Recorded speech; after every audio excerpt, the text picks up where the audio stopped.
E agora a gente vai com a nossa primeira entrevista aqui no Jornal da Rede Alesp. A gente fala sobre governança corporativa. Segundo um estudo de uma empresa líder global em gestão de carreiras e talentos, colaboradores motivados e engajados são 50% mais produtivos. E com esse sistema, não só os funcionários são beneficiados, mas então toda a estrutura organizacional. Sobre esse assunto, a gente conversa agora com o advogado Emanuel Pessoa, que é especialista em política econômica internacional e também de negociação de contratos. Bom dia, doutor. Tudo bem com o senhor? Bem-vindo ao Jornal da Rede Alesp. Bom dia, tudo bom? Como vamos? Tudo em ordem dentro do possível, doutor. Eu abri agora a nossa entrevista falando sobre governança corporativa, então eu gostaria que o senhor começasse a nossa entrevista explicando para quem nos assiste agora, então, o que é a governança corporativa e qual o papel dela hoje. Muito bem. Em geral, o que acontece com as empresas é que existe uma espécie de conflito entre quais são os reais interesses da empresa e quais são aqueles interesses dos seus sócios. Muitas vezes isso é mascarado porque as pessoas que administram a empresa costumam no Brasil ser sócias, porque no Brasil normalmente as empresas são familiares. Uma ou duas pessoas formam uma empresa limitada. Então a gente não tem tão grande ainda um nível de profissionalização quanto em outros países. É mais ou menos a ideia de que as pessoas usam a empresa para a sua subsistência. Só que mesmo que isso ocorra, existem dois interesses aí que são discordantes. Os administradores, eles querem que a empresa gere resultados de caixa muito rapidamente, normalmente para eles aumentarem os próprios salários ou colherem bônus, enquanto que o interesse da empresa é que o valor dela aumente ao longo do tempo de forma sustentável, para que aquela empresa dure 20, 30, 40, 50, 100 anos, ou para que quando ela for vendida, ela seja vendida por um valor muito alto. Então, existe esse conflito, e o que resolve esse conflito é o que nós chamamos de governança corporativa, que é o que vai reger como a empresa é gerida, administrada e como os interesses das partes envolvidas são alinhados para garantir que a empresa tenha permanência de longo prazo com o máximo valor possível. Doutor, então a gente está falando majoritariamente de empresas privadas, é isso? Empresas públicas também possuem governança corporativa. Inclusive, na verdade, a lei das estatais prevê vários mecanismos de governança corporativa nesse tipo de empresa. Aí, no caso, o alinhamento do interesse é verificar o seguinte: como é que numa empresa estatal você blinda o interesse público do interesse político do governo de plantão? Então, aí você tem uma camada a mais de necessidade de governança corporativa quando você lida com empresas que pertencem ao governo. Nós estamos falando então de empresas estatais, doutor, e a gente viu muito nas últimas semanas justamente falando sobre algumas empresas estatais que não se adequam ao momento e que precisam ser privatizadas e afins. Qual que é a leitura da governança então nesse sentido? Há uma relação? Claro, claro, claro. O que ocorre é que é o seguinte: quando a empresa ela é administrada pelo governo, as pessoas não percebem que, na verdade, os sócios, os acionistas da empresa, somos nós. Inclusive, um tempo atrás, o ex-presidente da Falcone, Matheus Bandeira, ele até cunhou a expressão Brasil SA, que era a ideia de que todos nós seríamos acionistas dessa grande empresa Brasil, na analogia que ele faz. Então, quando você pega uma empresa estatal, todos nós somos, de uma forma ou de outra, proprietários, ainda que indiretos dessa estatal. Ainda que você não seja acionista da Petrobras, você é dono da Petrobras de alguma maneira, porque você é dono do governo. Então, o que ocorre aqui é que o interesse do administrador, que no caso é o governo de plantão, independentemente de ser do partido A, B ou C, a gente está falando do ponto de vista estritamente teórico, esse governante de plantão, ele utiliza as estatais como forma de loteamento de poder político, como forma de divisão de cargos, como forma de angariar cargos no Congresso. Então, em função disso, é muito difícil que uma estatal ela acabe não virando um episódio de corrupção, porque você tem pessoas que são nomeadas por interesse político e pessoas que estão ali efetivamente para conseguir mais dinheiro para a campanha de um determinado partido. Então, em função disso, a privatização ela evita essa situação à medida em que você diminui um foco de corrupção, elimina um monopólio estatal e traz concorrência com um determinado setor. E agora falando das outras empresas, então, né? Em toda empresa, ela precisa ter a governança.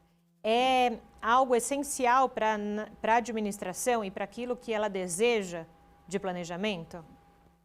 Veja só, se você para pensar que o seu João e a dona Maria, eles viram sócios, montam uma bodeguinha no bairro deles, você vai pensar que para eles terem governança corporativa não faz sentido, é um custo. Só que se o seu João e a dona Maria querem expandir a bodega, não tem dinheiro e não querem ir ao banco pedir dinheiro emprestado, eles precisam de um investidor. Quem é o investidor que vai comprar 15% da bodega do seu João e da dona Maria se ele não puder influir nas decisões e garantir que aqueles 15% não vão virar as férias do seu João e da dona Maria no Caribe? Então, é lógico que qualquer empresa que tenha a finalidade, o interesse, o propósito de crescer, se desenvolver, conquistar a posição no mercado, ela precisa ter governança corporativa. Porque se ela não tiver a governança corporativa, é muito difícil ela captar investidores, é muito difícil o valor dela aumentar no longo prazo e é muito difícil que no final do dia o que não ocorra sejam os seus administradores querendo ganhar cada vez mais, ainda que isso seja às custas do crescimento da empresa. Porque é natural, todo mundo quer ganhar mais. Então, se um gestor ele fica livre para fixar o salário e os ganhos dele, ele vai colocar o máximo possível, mesmo que isso comprometa o crescimento da empresa. Você piora ainda mais a situação quando você pensa que as empresas são familiares. Então, aquela família, muitas vezes, é a subsistência dela. Então, como ela está tirando ali a receita para ela sobreviver, você tem uma confusão que os sócios pensam não no longo prazo da empresa, mas neles mesmos. Mas quando você cria essa governança, por mais que isso possa ser sacrificante, muitas dessas empresas poderiam estar crescendo e no futuro renderem até mais dinheiro para o seu João e para a dona Maria. Agora, doutor, a gente está falando de governança corporativa. O quanto há uma correlação em se falar de governança e compliance? O compliance é simplesmente um conjunto de práticas que faz você seguir regras e normas de integridade, no sentido de que, quando você fala em compliance, você segue um código de conduta, segue um código de ética e segue as normas internas da empresa. Então, na verdade, o compliance ele seria uma forma de você garantir o cumprimento da governança corporativa da empresa, porque a governança corporativa, muitas vezes as pessoas não percebem, passa pela questão da integridade, da ética, da conduta. Então, o compliance nada mais é do que uma forma de garantir que aquilo é cumprido. Então, o compliance ele seria tipo a garantia de que você tem um cumprimento de regras de governança. Então, uma coisa, claro, vai depender da outra também, pelo que eu entendo da sua fala. É preciso não só ter a governança, mas que se tenha, então, o departamento de compliance muito bem solucionado na empresa, para que essa empresa tenha um planejamento correto e que ela tenha os seus ganhos conforme a empresa necessita. É isso? Há um tempo atrás aqui no Brasil, justamente em função das questões de corrupção, lava-jato, etc., virou aí uma moda se falar em compliance, código de conduta, código de leniência, acesso de risco, que é o Enterprise Risk Management. Tudo isso, na verdade, você faz dentro da aba da governança corporativa. Então, compliance é uma forma de controle, porque o compliance é você estar de acordo.